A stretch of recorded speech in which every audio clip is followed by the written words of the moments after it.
Mesdames et messieurs, bonsoir et merci de passer un petit goût de bonne soirée à mes côtés. Bienvenue dans votre émission hebdomadaire Les Échos du Net, toujours en compagnie de la cadette qui cajole vos cœurs, Thiat Moujarniaï. C'est toujours un réel plaisir de vous servir. Mais sans plus tarder, nous allons tout de suite voir les derniers échos de la semaine. C'est tout de suite dans le sommaire. Le sommaire de ce samedi 27 janvier 2018 s'articule autour de la politique, la société, communication et médias, éducation, santé et drame. Les sources visitées sont Dakaractu, Seneweb, France 24, Jeune Afrique, BBC Afrique et l'Observateur. Tout de suite, le développement.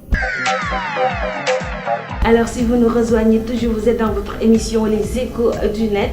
Toujours comme on l'a si bien dit, nous allons parler de la politique. Selon Seneweb par Alenia, journaliste de la 2STV, relate les mensonges d'État sur les cartes d'identité biométriques. Restons toujours sur la politique, mais cette fois-ci, on voyage un petit peu vers Jeune Afrique. Après sa victoire sur les élections présidentielles en Libye, Georges Weah a promis de construire un nouveau Libérie.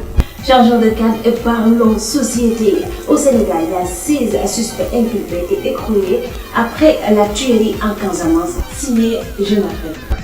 On reste toujours sur la société et selon France 24, des dizaines de prisons toujours bloquées en France. Terminons avec la société et parlons éducation. Selon Seneweb, 30 000 étudiants sont en menace et risquent de se retrouver à la rue à cause des 10 milliards que l'État du Sénégal doit aux établissements privés.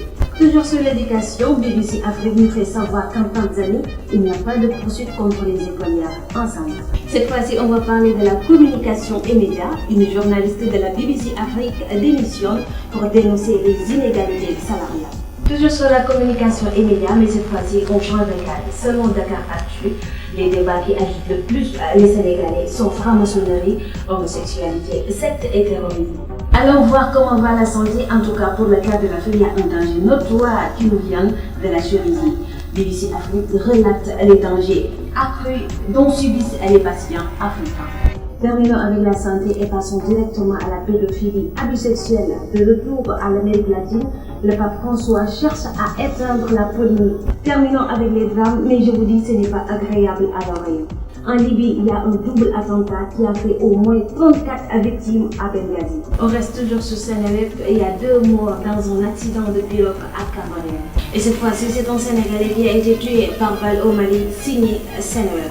Alors, chers amis téléspectateurs, c'était tout pour votre émission Les Échos du Net. Ça a été un plaisir de vous servir. C'est avec une grande tristesse que je vous dis au revoir à samedi, Inch'Allah. Je remercie toute l'équipe technique, plus particulièrement mes 2 caméramans de cœur. Oui, surtout aussi mes amis Facebookers, internautes et tout le monde. Je vous dis bon week-end, Inch'Allah, à samedi. Bye bye.